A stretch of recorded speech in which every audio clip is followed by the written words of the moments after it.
Bismillahirrahmanirrahim. I'm Tahir Dhindsa and you're watching SDTV.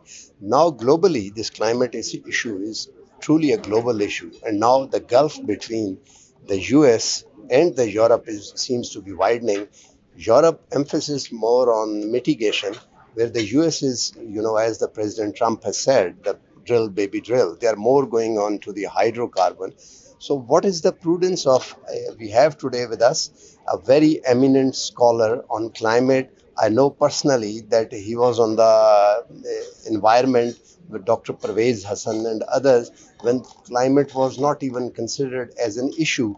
We have today with us from Supreme Court of Pakistan, Justice Mansoor Ali Shah. Just say a few words on that. We'll give you. Thank you so much. What I wanted to say was that we're talking about carbon taxation and carbon credits today. We must understand that this is a mitigation-centric strategy, right? Mitigation-centric tools of the North. Right. We must not lose sight of our own realities and our own challenges. Our challenge is adaptation. The emissions in Pakistan are less than 1% globally. So we are not somebody who's emitting greenhouse gases. We need to deal with adaptation and how to.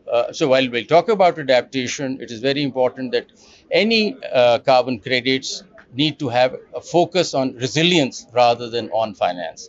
We must also understand that carbon markets or carbon taxation both must have a deep-rooted connection with adaptation. As I see it, these carbon credits so far that we're trying to get are just, people in the north, they're trying to outsource the pollution to Pakistan or to the south. Solution. And we're just giving them returns for that through reducing mitigation. Mitigation is not our issue. So we must make sure that if at all we're going for carbon markets, if at all we're going for carbon taxation, then we must ensure that the funds are actually employed towards adaptation in Pakistan, because that's our real concern. Rightly. When we talk to, in the legal framework, prudence is very important, legal jurisprudence.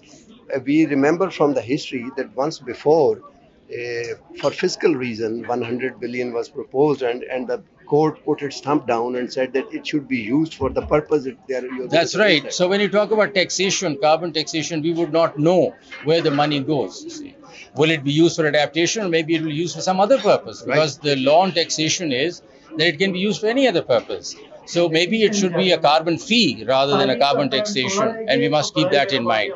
Yeah. So that is the background. You see, we need to understand whether at all we could raise climate finance through many other ways. Right. The Supreme Court of Pakistan has recently held that climate finance is a fundamental right, because without climate finance, there is no way we can proceed further.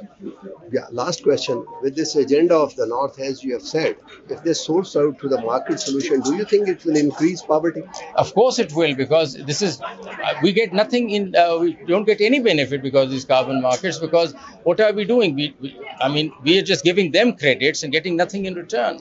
So that finance that comes needs to be regulated, but more so, it has to go in the direction of developing adaptation strategies.